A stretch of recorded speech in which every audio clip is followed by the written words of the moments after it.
Muito boa noite, sejam todos muito bem-vindos e bem-vindas à edição desta sexta-feira, dia 16 de maio de 2025 do Cidadania S.A., o seu jornal diário com as notícias e os absurdos do Brasil e do mundo. Vamos à edição desta sexta-feira, tem coisinhas aqui, hein? Primeira declaração do Papa que nosso querido Leão XIV já falou besteira na minha mísera opinião, mas é um aceno para os conservadores. O que ele disse? União entre homem e mulher é fundação da família, diz Papa Leão XIV. Tá mostrando a cara dele bem diferente do Papa Francisco, que defendia a todos. E na contramão do Papa, tem um negócio aqui do IBGE, presta atenção, puxado pelas mulheres, que nem homem tá aguentando homem hoje em dia mais. Casamento homoafetivo bate novo recorde em 2023. União entre homens diminui. Nem homem tá aguentando homem, mas tá feia a coisa, hein? Em 2023 foram 11.198 registros, maior número desde 2013, quando o Conselho Nacional de Justiça garantiu o direito ao casamento civil para a população LGBTQIA+. Ai, cara, é fantástico. Essas uniões representam 1,9% do total de casamentos civis registrados em 2023. Então o universo é muito pequeno para o barulho que os conservadores fazem desse pessoal poder se casar, né? É uma coisa muito pequena. Na contramão da tendência geral, os casamentos homoafetivos cresceram 1,6% em relação a 22, impulsionados pelas uniões entre mulheres, que aumentaram 5,9%. Já os casamentos entre homens caíram 4,9%. Que maravilhoso. Nem homem tá aguentando homem. Número de casamentos volta a cair no Brasil. O número de casamentos voltou a cair no Brasil em 23. Tudo bem, ninguém mais quer casar. Mas vocês veem como é engraçado. No dia que o novo Papa, o Leão XIV, fala que família é a tradicional união entre homem e mulher. A gente tem aqui uniões homoafetivas batendo recorde no Brasil. Como diria, acho que foi o Papa Francisco que falou. Eu não lembro se foi ele. Casamento gay tem desde que o mundo é mundo. Né? É aquela velha história. Se você é contra o casamento homoafetivo, não case com uma pessoa homossexual. Não é simples. E cuide da sua vida, não da vida do outro. Ninguém tá fazendo mal pra ninguém. Deixa as pessoas viverem em paz. E a gripe aviária, hein? Tá feia a coisa. Gripe aviária. China cancelou a importação de frango do Brasil. União Europeia também, Argentina, por 60 dias. Lembrando sempre, o Brasil é o maior exportador de carne aviária do planeta. E a China, se eu não me engano, é a maior compradora do Brasil. Como estourou um caso no Rio Grande do Sul, o zoológico do Rio Grande do Sul foi fechado também, porque parece que deu suspeita de gripe aviária nos patos lá do zoológico. Mas vamos entender aqui, antes que comecem as fake news da extrema-direita. Vem comigo para entender qual é o risco para a gente. Pessoas comuns que não estão em contato com as aves, tá bom? Vamos lá. O Brasil registrou o primeiro foco de gripe aviária em uma granja comercial quinta-feira em Montenegro, no Rio Grande do Sul. Tá bom? A gripe aviária não é, preste atenção e vê se fala para as pessoas que vocês conhecem, tá bom? A gripe aviária não é transmitida pelo consumo de carne de aves e ovos. O risco de infecções em humanos pelo vírus da gripe aviária é baixo e, em sua maioria, ocorre entre tratadores ou profissionais com contato intenso com aves infectadas, vivas ou mortas, disse o ministro da Agricultura, o Ministério da Agricultura, tá? Então, como eu disse, a China suspendeu a compra de carne de frango do Brasil por 60 dias, a União Europeia e a Argentina também. Humanos podem pegar a gripe aviária? Sim, mas o risco é baixo. O risco de infecções em humanos pelo vírus da gripe aviária é baixo, como eu disse, só se você tiver contato intenso com as aves infectadas, vivas ou mortas, morta também, tá bom? O humano passa para o humano. A transmissão sustentada de gripe aviária entre humanos não foi comprovada até o momento, ou seja, Não é comum que uma pessoa com gripe aviária transmita o vírus para outra, diz o infectologista. Ciência, hein, caros colegas? Leonardo Weissman, do Instituto de Infectologia Emílio Ribas, em São Paulo. Em raríssimos episódios no passado, disse ele, houve suspeita de transmissão entre humanos, mas sempre em situações muito específicas e com um contato muito próximo. Não é a Covid que está no ar, você vai pegar? Não, não é, tá bom? Como uma pessoa se contamina quando tem contato direto com as secreções e fluidos de um animal infectado, esteja ele vivo ou morto. Isso porque as aves eliminam o vírus da influenza por meio das fezes e secreções respiratórias. É por isso que não se deve tocar e nem recolher aves doentes, afirma o Ministério da Agricultura. A doença pode ser transmitida ainda por água e objetos contaminados com essas secreções das aves, tá bom? Isso quem falou foi a OMS, a Organização Mundial de Saúde. O Departamento de Agricultura dos Estados Unidos tem observado que as infecções humanas ocorrem geralmente após exposições desprotegidas a aves, sem uso de proteção respiratória ou ocular. Ou seja, gente que não se cuidou, pegou.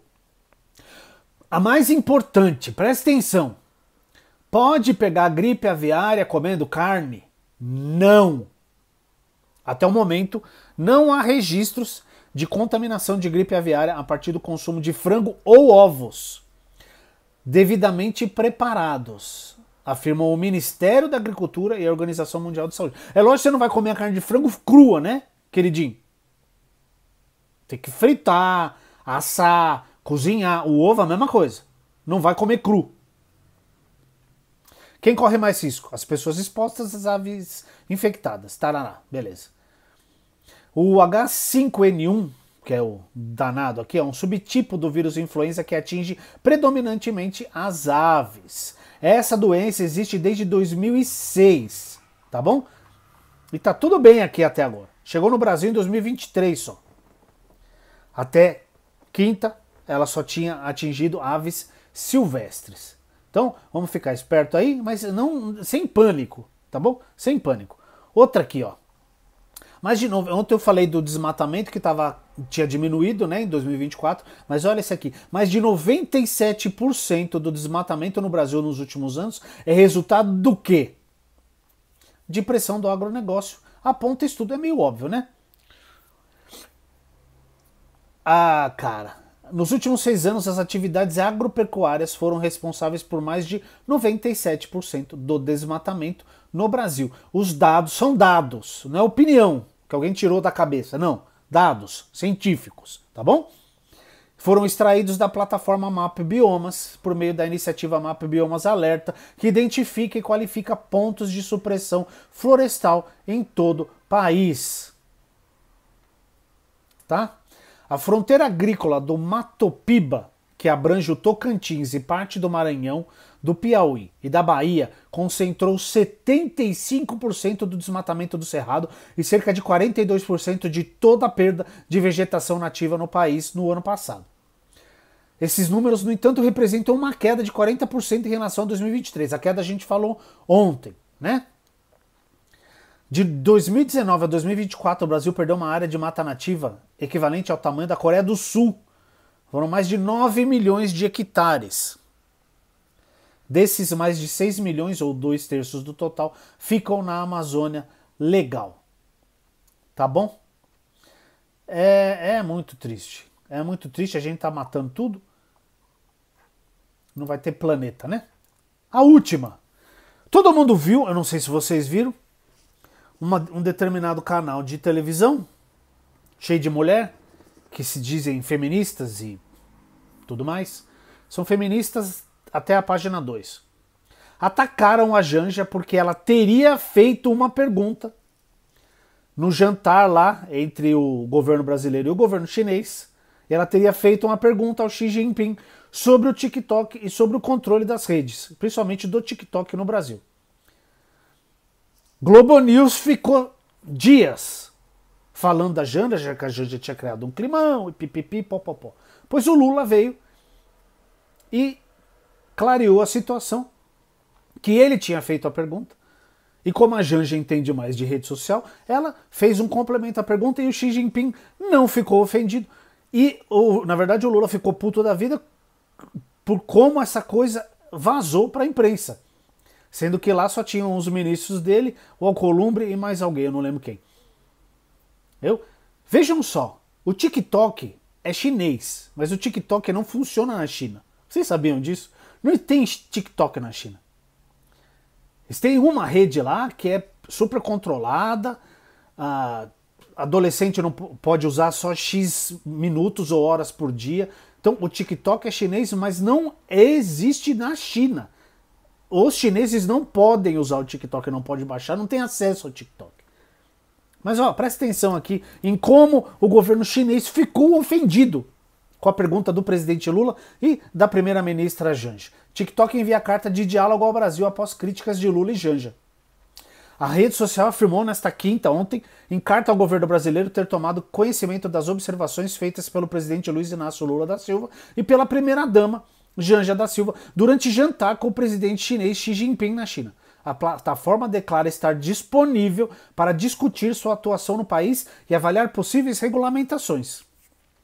Segundo informações da jornalista Mônica Bergamo, da Folha de São Paulo, o ministro das Relações Exteriores, o Mauro Vieira, comunicou imediatamente o conteúdo da mensagem ao Lula. A iniciativa do TikTok ocorre em meio à crescente pressão por parte do governo brasileiro para que plataformas digitais respondam por conteúdos nocivos, porque apareceu um monte de fake news sobre essa viagem do Lula para a Rússia e para a China. Lembra que eu falei ontem, ou anteontem, já não lembro mais. A extrema-direita, a extrume-direita, cria cerca de 150 fake news por dia. É por isso que eles são contra a regulamentação das redes. Porque eles acham que eles têm que ter o direito de mentir. Imagine você aí, caro colega, amiga querida que está assistindo o vídeo. Se alguém vira e bota nas redes: a Maria roubou 100 mil reais do banco tal. Isso é uma mentira. Você defende que essa pessoa tem o direito de difamar a Maria nas redes?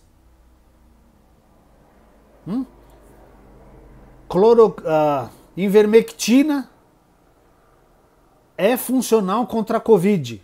Todo mundo sabia que não era. Todo mundo do meio. Os cientistas, os médicos sérios, né? O Bolsonaro, com todo aquele bando de abobrinha que ele falou durante a pandemia, ele é responsável direto pela morte de mais de 300 mil brasileiros. E agora fica chorando. Tá chorando, eu tenho que falar dele, né? Ô Bolsonaro, presta atenção, filho. Eu já falei isso aqui uma vez, vou falar de novo. Se eu gostasse de mimimi, eu comprava um gato gago. Tá? Você não é macho? Você não falou que você é imbrochável e incomível e não sei mais o que lá? Que você é macho, que ia metralhar a petralhada, não sei o que lá? Agora tá aqui, me prendam, não vou sair do Brasil, vou morrer na cadeia. O que vocês diziam? Não quer ir pra cadeia? É só não cometer crime. A Zambelli é a mesma coisa, tá chorando. Tá postando vídeo, eu não tenho condições físicas de ser presa. Ué, mas correr atrás do jornalista preto com uma arma na mão, você teve condições. Agora, para responder pelo que você fez, você não tem condições? Oh, meu Deus. Assim é fácil. E parece que o mimimi é genético, né? Porque o outro lá, o filho que tá nos Estados Unidos, tá chorando pro PL que não estão mandando dinheiro para ele. Sabe quem tá pagando a estadia dele lá? Você, idiota, que manda pix pro Bolsonaro.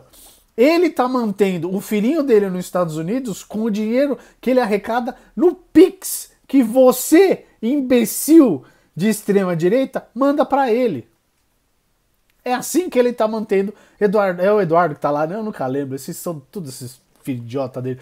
Tá lá, bancado pelo seu dinheiro. Não é possível que você não olha pro espelho à noite antes de dormir e fala: eu sou um imbecil. Eu tô mandando o meu dinheiro para um réu que vai ser condenado para manter o filho dele nos Estados Unidos. Fazendo o quê? Nada. Porque assim, Se vende muita hombridade na extrema-direita, né? No bolsonarismo principalmente. A gente é macho. Somos homem mesmo. Somos homem mesmo. Na hora de enfrentar, não tem hombridade, não tem fibra de outros líderes. Comparem a postura do Lula com a do Bolsonaro. Lula falou, não vou para lugar nenhum, vou provar minha inocência. Vou enfrentar de frente, não ficou chorando. Não pediu prisão domiciliar. Muito pelo contrário, ofereceram tornozeleira eletrônica para ele e falou, não, vou ficar aqui, vou continuar preso. Até eu ter a minha inocência comprovada. Os processos contra ele caíram todos. Por que o Bolsonaro não faz a mesma coisa, se ele é tão inocente? Faz a mesma coisa. Enfrente o processo legal. Prove que você é inocente. Mas não dá, né? Tem tanta prova, tanta materialidade contra o que você fez, que você não tem condições. Você sabe que você vai ser preso. Você sabe disso. A mesma coisa a Zambelli. A Zambelli já está condenada, né? Ela não tem para onde ir. Você, Biroliro, se ferrou, bicho. Se ferrou. E esse áudio aí que saiu do Vladimir lá, confissão dele, lá terminou, é a tampa do caixão desses golpistas. E essa é a terceira, acho que é a terceira turma, né? Vai ser julgado semana que vem, terça e quarta. Pra ver se vai ser aceita, né? A acusação da PGR. Vocês vão virar réus também? A tendência é que virem réus também. E agora o Bolsonaro chora todo dia. Aceita, querido. Em frente. De frente. E o Mauro Cid, que apareceu hoje ou ontem, mais áudios dele, falando que ele prefere o Lula do que a Michelle Bolsonaro, porque eles estavam falando de botar a Michelle, né, no lugar do... Porque não sobrou ninguém. O Bananinha tá nos Estados Unidos, o Flávio tá respondendo processo, o Bolsonaro vai ser preso, o Jair Renan é um zero, o Carluxo, minha nossa, não dá. Só sobrou a Michelle e o Cid falou, prefiro o Lula. Com essa, eu me despeço de vocês, desejando um ótimo final de semana para todo mundo. Essa foi a edição desta sexta, dia 16 de maio de 2025. Comam o frango de vocês em paz, comam o seu ovinho, não caiam em fake news da extrema direita, tá bom? Ótimo fim de semana para vocês, até segunda.